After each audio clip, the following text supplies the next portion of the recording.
Hi, it's Anika from Living for Later.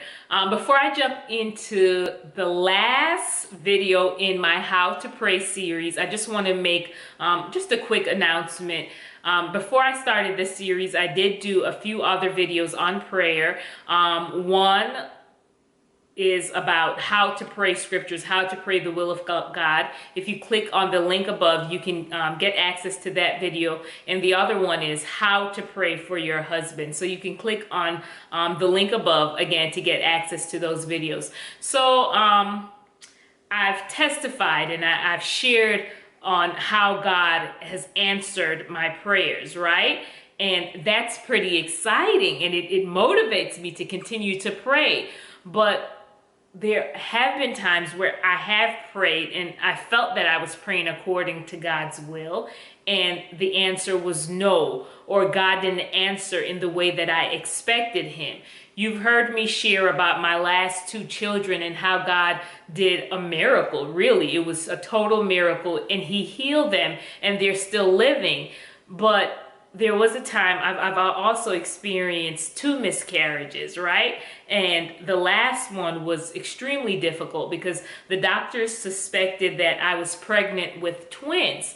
And you know, I was praying, and we had other people, my husband and I had other people praying, and we were believing the Lord to do a miracle in my body. But with time, my body miscarried the babies. And it was a very difficult thing because, you know, as I mentioned in the previous videos, there are certain things that hinder our prayers, but I felt like I was walking in obedience. I felt like I wasn't walking in unforgiveness. I felt like I was praying the scriptures because God tells us to pray, you know, to believe him for healing, to speak to mountains and the mountains will move. And I had the faith, you know, I was believing with everything in me that God was going to do a miracle and I was going to be able to carry my baby full term and be able to hold them in my arms. But that wasn't the case. And it was a very difficult thing for me. But here's the thing that I have to understand. A good girlfriend of mine spoke at a tea that we had for mother and daughters last weekend, and she rehearsed that story and reminded me of just the message that my pastor preached the Sunday that I returned to church after my miscarriage, and the message was sovereign grace.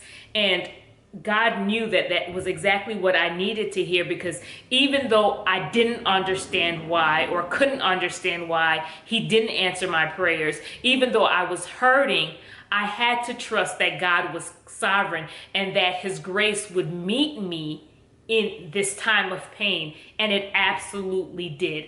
I'm not going to sit here and try to explain to you you know, just the details behind all of it or why it happened, because I don't have the answer. And the awesome thing is, as opposed to me, you know, being angry with God after this miscarriage and wondering why he didn't answer my prayers, if anything, the miscarriage brought me closer to God and made me even more committed to pray, because it helped me to see that control is an illusion and I have no control, but my God who's in control, he understands. So I have to trust him even when the answer wasn't what I wanted it to be, right? And I had to trust that all things work together for my good, because I love the Lord and I am called according to his purpose. And here it is, years later, I can say that I am at peace. And the fact that God didn't answer that prayer, it hasn't stopped me from praying. Like I said, it's caused me to pray even more and to cling even the more to Jesus, because he's faithful even when he doesn't answer the way I want him to. He's not here to perform for me, right? He owes me no answers. He did it all for me on the cross. So when I get a no in prayer, it's okay, God, even if this hurts, I accept it and I'm going to cling even the more to you. The next personal testimony that I want to share, I've shared it on my blog, is some years ago, approximately 18 years ago, I was diagnosed with alopecia, and I've been standing in faith. I've been believing the Lord to restore my hair. But to date, I still have to wear wigs. My hair, or I shouldn't say I have to, I've made the choice to wear wigs because at least 80% of my hair is gone. I'm bald 80% of my head. But the thing is, I'm waiting, I'm believing, I've decreed, I've had like-minded believers come alongside and they've prayed with me, but God still hasn't answered. Now, this doesn't mean that I stopped serving him. And there's so many lessons that I've learned in this very painful process. Because just to be honest, to be a woman and to be bald, it's not a comfortable thing at all. And I've shed so many tears. I've pleaded, I've begged God, please restore my hair.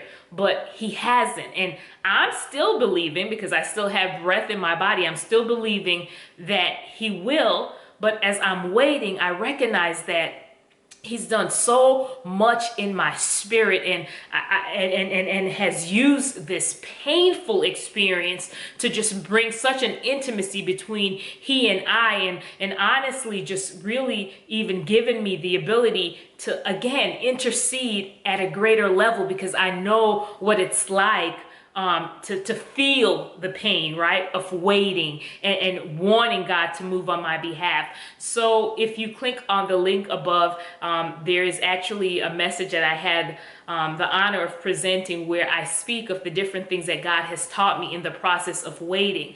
But again, I haven't used this as an excuse to say, you know what, God, I'm just not going to pray anymore because you're not moving on my behalf. That would be folly on my part, right? Because he didn't answer some prayers. He's telling me wait for others. But I have so many other testimonies of how he has moved on my behalf. So I'm here to just encourage you. If God has said no, if you're waiting for an answer, to not be discouraged. Don't let the enemy use that to make you think that God doesn't love you, that he doesn't care, or to say, you know what, prayer doesn't work. Use that to press even the more into prayer. I am going to conclude there. I hope you have been blessed by this series. And I just want to end with a word of prayer.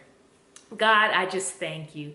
I thank you, Father, for what you gave me, God, to pour out. I thank you, God, for just the journey that you've taken me on, God, the things that you have taught me, God, to make me buy in, God, to the power of prayer. And Father, I just pray for every individual that's watching even now, God, and Lord, those that have received a no and they're just wrestling with that no, or they're feeling such pain and loss from the no that you gave them. Help them to recognize, Father, that, Lord, as they're in your will, as they're pursuing you, as they're pursuing, God, what you've called them to, God, that even in the no, God, that it's working together for their good. I pray, God, that they would accept it, God, and really receive and believe it. Help them to recognize, God, the lessons that you're teaching, even in the no.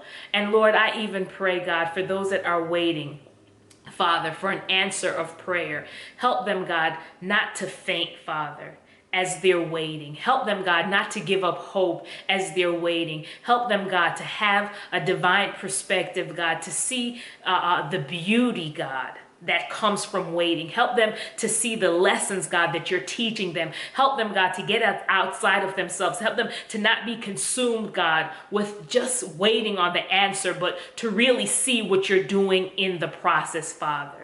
I thank you, Father, that as a result of this series, God, that those that have watched, that they would be stirred up, God, and just have a desire to seek you even the more. I thank you, Lord, and I praise you. In Jesus' name, amen. You be blessed.